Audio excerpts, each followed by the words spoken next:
Hi everyone. I've just finished up with the first mayoral um, forum. Thanks to La Crosse Independent and La Crosse Local Podcast for hosting that. That was really nice. It was the first time that all the candidates for mayor were involved in the same forum, so it was great to get hear the perspectives, the various perspectives of everyone that's running for mayor. That was really nice. It was fun to have feedback from. Well, feedback's the wrong word. It's nice to get a sense of the different types of solutions that everyone brings to the table. So I'm really super excited that I was able to be a part of that, and it was fun because the La Crosse Independent ran this, and they're really quick on the dial. It was a 1 minute limit for answers, and so had to be right there, had to be hitting that minute. So anyway, Anna. Yes. Okay. Hi. I don't know if you can hear Anna. Can you? Yeah, I don't know. Can you? You don't have to get on the camera if you don't want to. Well. All right. In for a penny, in for a pound. Anna. There she is. That is the superstar of the family right there. That's right there, superstar of the family. The fort while this guy runs for mayor. I mean, in fairness, I think I did something today. At some point, I probably managed to. Okay, maybe not. You fed the dogs, as did I. We did not both communicate on feeding the dogs, so we both fed the dogs. Anyway, again, it was great. It was fun. It was interesting. A lot of different issues that are facing La Crosse, and you don't realize how many there are until you're in a forum and you're getting asked all the questions that are really just scratching the surface of all the numerous different things that we have to face within the city of La Crosse. And that, I mean, when we're talking about transportation and blending in roads and mass transit into the same conversation, and we're talking about dilapidated housing, and we're talking about homelessness, all in one conversation, and then trying to come up with 1 minute of a good response where you encapsulate and try to solve that entire problem in that one response. You know what? That's not easy. Do you have more to say? This is a question coming in. Do you have more to say on the issues of homelessness, racism, and carbon footprint reduction? Wow, there is so much. And so that question of homelessness, and that came up, I'll take that one first. The question of homelessness came up during our forum, and the question was focused on housing first. And I know this is not an issue or a topic that or a solution that a lot of people embrace, but I think it is really the best way to go about it. And I didn't come up with this. I mean, this is something that other efforts to end homelessness or work on homelessness have tried, and successfully so. And the idea is that I mean, the truth is you have to be able to address the other issues in your life with a roof over your head. And that's kind of the problem. If you don't have a place to sleep, if you don't have a home, let's just put it that way. If you don't have a home, and I'm not talking about a bungalow, I'm talking about a 2-bedroom apartment, I'm talking about just a home. If you don't have a home, you can't address the issues in your life like addiction, and you can't address the issues in your life like mental health, or running into that massive amount of sudden financial crisis that many people in our community have over the last year. If you don't have a home, you can't address that. It is so difficult to find, ask people who have tried it, so difficult to find a job if you don't have a home to work from. It's just, to find a job from. Put your clothes in the same place every night. And I'm not talking about a shelter. I'm not talking about, this idea has come up before about putting this giant barracks on the on the north side of La Crosse and warehousing our homeless people in a city-run building. That's not what we need to do. We need to really have a prescriptive approach towards and a collaborative approach, bringing people together to find homes, so that for people who are facing homelessness, so that they can really work on those other issues. I mean, it is really the most essential thing. So it's funny. Anna was with me when we were collecting signatures earlier this, well, I think it was in December, right? Was it December? Mhm. Yeah. So we were downtown collecting signatures, and our friends were kind enough to lend their storefront downtown so we could stand out in front of the storefront and collect signatures. So it was really fun. And then one of the signatures I got was from someone who had previously been homeless. I mean, homeless last year. And was telling me that was. I asked about what are the issues that are most compelling to you. What are the issues that are facing the city that are the most critical from your perspective? And he said, without a pause, do something about the homeless.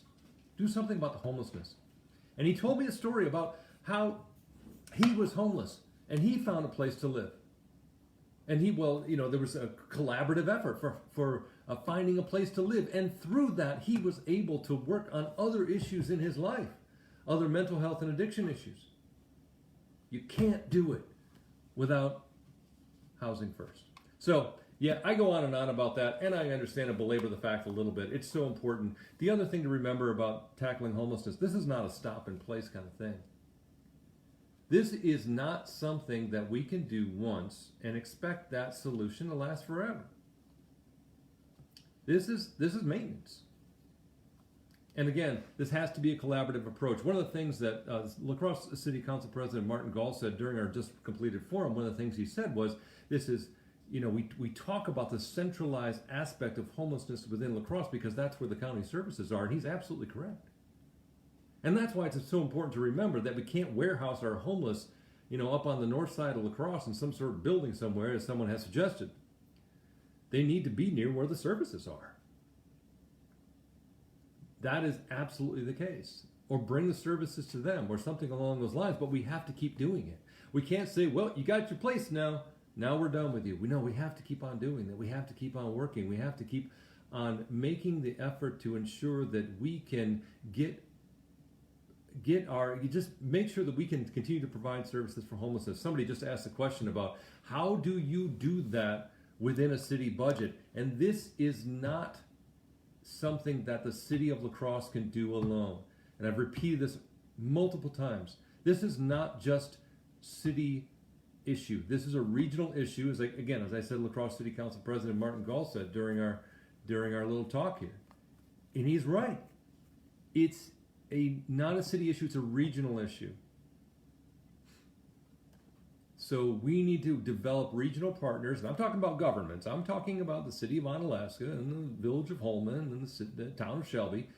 Those are the types of government collaborators, but also utilize the same types of collaborative process and models that La Crosse Collaborative to End Homelessness did when they first started addressing homelessness in our community through that collaborative housing first model.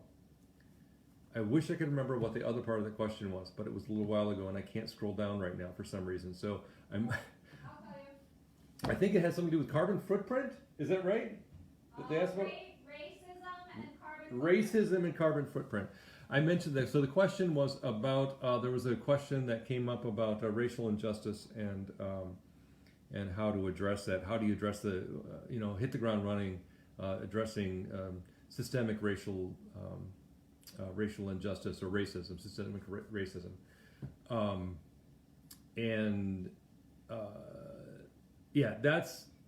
That's a tough question. It's in somebody and I can't remember who it was, what mayoral candidate that brought this up with, made a very clear observation that we're all white. Everybody running for mayor in the city of La Crosse is white, which is not bad. It just means that we lack the inherent perspective that provides us that native sense of what it means to face systemic racism on a regular and daily basis. We just don't have it. It brought to mind this dust up over the school resource officers in La Crosse and how there's a number of people in our community who just thought it was just an awful idea to remove the school resource officers in La Crosse. But the truth is that there is a definitive connection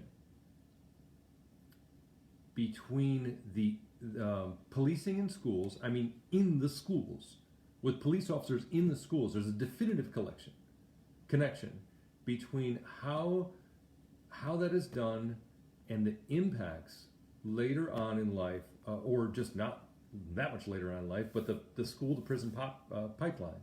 There's a definitive connection there. You can also look this up, and this is amazing. If you look at the criminal justice report in relation to the county of La Crosse, and you can get this from the La Crosse County DA's office. I'm not making this up. This is from La Crosse County DA's office. There is a strong disproportionate levels of arrests and sentencing and a number of other things that are more where it shows that there is a tremendous level of a greater policing and prosecution for African Americans in our community in relation to the population than there are for white people. That's from the DA's office. So, in the first thing that, and I mentioned that being part of one of the marches this summer in La Crosse, after the past summer, after the George Floyd killing in Minneapolis, being part of that showed me that this community really can understand this concept that we need to understand that we have a problem, or that we have, at least, if it's not a problem, at the very least, it is something that's baked into our society. We need to first understand that concept and accept it, and then be able to move on from there. I think, and honestly, I've been in La Crosse for 25 years, and we've made headway. We made some headway. Believe it or not, we haven't been stuck in place. The Human Rights Commission hasn't done as much as I think people wanted it to do, but it's definitely something that has moved us forward. There are other things that have moved us forward as well. I remember when it was remarkable. I remember when it was absolutely astounding when there was an African American on the school board, on the city council. So making some progress, slowly, making some progress. Carbon footprint, that was the other one, right? Carbon footprint? Yeah. Sustainability goals of La Crosse need to be accelerated. I don't think there's any question about that. I do not think that we're moving quickly enough nationally, globally, in order to address some of the global warming issues, or just sustainability in general. I mean, I constantly confronted with the ridiculousness of this PFAS problem on French Island, and from that firefighting foam that used to be used up there, and how that's tainted all the drinking wells. And I don't know, what are we up to? 40 wells, 70 wells, something like that. Just it's stunning how much we are stuck cleaning up the messes of our past. We have to think about our future generations when we're making our decisions now. It should be something that we're thinking about now. What's the PFAS of the future? That's one thing. The other thing is there has to be methods that we can utilize, and we would utilize as city government to force this issue, to move this to front and center of city government decision making. Now, there has been, again, progress, and you can see it. There are, I think it's solar panels on the new La Crosse Center, right? Solar panels on City Hall, and we've got bike lanes, and we've got greenways throughout the city of La Crosse, right? That's not nothing. Those are things that have happened. We can do a lot more.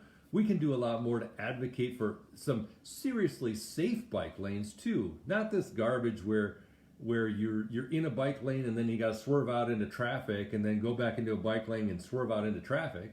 Not like that. We need some significant improvement in our bike access. And again, progress has been made. We can do more. I brought up during the forum that just concluded, again, this was on La Crosse Independent and La Crosse Local. I think that is just, I didn't get details on that. I'm sure you can just see that online somewhere. It's recorded. I'm relatively certain that we can make a quick and very simple change through simple capital improvements budgeting by simply buying electric heavy equipment. I mean, when you think about the number of times you're driving by a road construction crew within the city of La Crosse, a city crew, and all the diesel engines are idling, and you think about what that, how that impacts, you know, the air quality, if nothing else, and you could replace every single one of those with the equipment that already exists, heavy construction equipment that already exists. Jackie asked a little while ago about sustainability coordinator. Great idea, absolutely. You need to have a project manager. I'm a project manager, and you need to have somebody spearheading an effort. You can't just say we need to have sustainability within the city of La Crosse and acknowledge that there needs to be things done, and then pledge to have dollars spent. You can't. Those are great things. You can't do all. You can't just say. And Robbie piped up a little while ago talking about how 2 greenways don't make a transportation network. Absolutely agree with that. You can't just have these ideas and then haphazardly put them into place. You need to have a coordinator that is essentially a program manager. That is the person that identifies priorities and makes sure that those things get done. That's what a sustainability coordinator could do. That sustainability coordinator could be the one that is making sure that the MTU is being responsive to those who utilize the buses for transportation. So that they're more accessible to those people who don't have cars, don't want cars, can't afford any other kind of transportation. The MTU or the sustainability coordinator could coordinate that. The sustainability coordinator could be the one to make sure that when there are pledges for adding electrical vehicle fleets to the city of La Crosse, that actually needs to be done. Let's do that. I agree. Yeah, I do believe that there is definitely room there for, and I think I believe it's budgeted. I thought it was budgeted for this coming year. That may have been eliminated. I'd have to look at that. I'm not really sure. So heavy construction equipment, yeah. There's a lot to unpack there. There's so much to do within the city of La Crosse. It is absolutely mind-boggling, and it can become overwhelming. You do have to take it in bite-sized pieces, obviously. You have to set priorities. My goal, as always, is to make sure that we're listening to your priorities, to make sure that we're following those as well. I think that there was another question about representation within City Hall in relation to diversity, and I think that's. I have to admit that I'm a little bit ignorant on the diversity hiring practice of the city of La Crosse. My guess is that I have read it before, but I don't actually remember what it entails. I know we've really struggled. So, for instance, the La Crosse Police Department has really struggled over the years to hire a diverse workforce. Police Department especially has really struggled with this. And it's really, I guess, mostly it's really something that's a struggle within the police department, because it's essential to have a diverse department in relation to being able to enforce laws and to do it justly, or at least make that approach. At least try to make that approach. The problem has been recruitment. It's been a struggle. Part of that reason is that this is not a community that is diverse welcoming. We like to think that we are, we really do. And it's such a wonderful thought to think, oh, we welcome diversity. Ask somebody who's faced obviously institutionalized racism is endemic in this country. But ask somebody what we got going on here. Ask somebody who's from the LGBTQ community. Ask them how welcoming it is. we have to make the city itself more welcoming to bring in a more diverse population, and through that, be able to expand our diverse hiring within City Hall, and encourage others to honestly run for seats in government. We have some of that going on now. It's fantastic. Great question just came. Anna, what was the great question that just came up? Just popped up. A really good one. Like just came up? Yeah, it was like a minute ago. Somebody just popped up with a really good question. I don't see it. Do you remember at all the? I don't. I can't. Oh wait. No, I can see it. Hold on. Here. How do you feel about La Crosse Police Department's stance on referring low-level drug cases to the county so they are processed more severely? Yeah, that was part of that. Thanks. So this was in relation to the low-level drug cases being referred to the county. That was part of actually the DA's findings about criminal justice within La Crosse County. This is not me. This is the district attorney's office finding that it overwhelmingly and disproportionately negatively impacts African Americans in this community. Yeah. First of all, I mean, we can go down that other road about the marijuana and why there should be any kind of criminal referral at all ever for any sort of possession of any marijuana. We could go down that road, but the truth is, low-level possession offenses oftentimes what police will do is they will use a possession offense. So they'll use the threat of a possession offense to try to get to the person who sold the drugs in the first place. So it's a tool to make a different arrest, a bigger arrest, a greater arrest. They don't make a secret about this. This is exactly what they do. So they are definitely not interested in losing that authority and that power.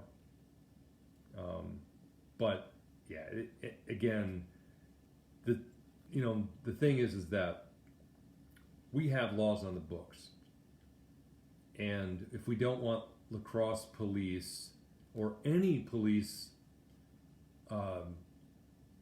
organization within the United States, if we don't want them to enforce laws, get rid of those laws. Classic example is not a drug law. It has nothing to do with drugs. It has to do with, and I've mentioned this before, but there is a cruising ordinance that is in place within the city of La Crosse. The cruising ordinance. This was put in place in the early 90s in reaction to the changing demographics and some movement of drugs within the city of La Crosse. And there was a rising concern, let's just say, about the number of brown and black people in the city of La Crosse, and there was a deep and abiding desire to find a way to, this was not the stated intent, by the way, to be able for police to be enabled to stop cars that were, and I'm not kidding, cruising around Riverside Park in downtown La Crosse. And so the city council agreed to put in place, at the urging of the police, put in place a law that allowed police to stop a car if it went around Riverside Park twice in like half an hour or something. I don't have the law in front of me. It's ridiculous, and it allows any sort of subjective stop of any kind, really, when you think about it. If you're driving around Riverside Park, and it's still on the books. And that's the type of thing that we need to dispense with to make our justice system more fair. Grace says we should not be celebrating our current bike infrastructure in La Crosse. We need protected bike lanes and a network that gets people from A to B safely. I want to see bike programs that have an equity lens. Shared bike program is great, but let's remember that bike plans shouldn't be for recreation. One of the bicycle's biggest potential for positive changes in daily transportation, our city can do that.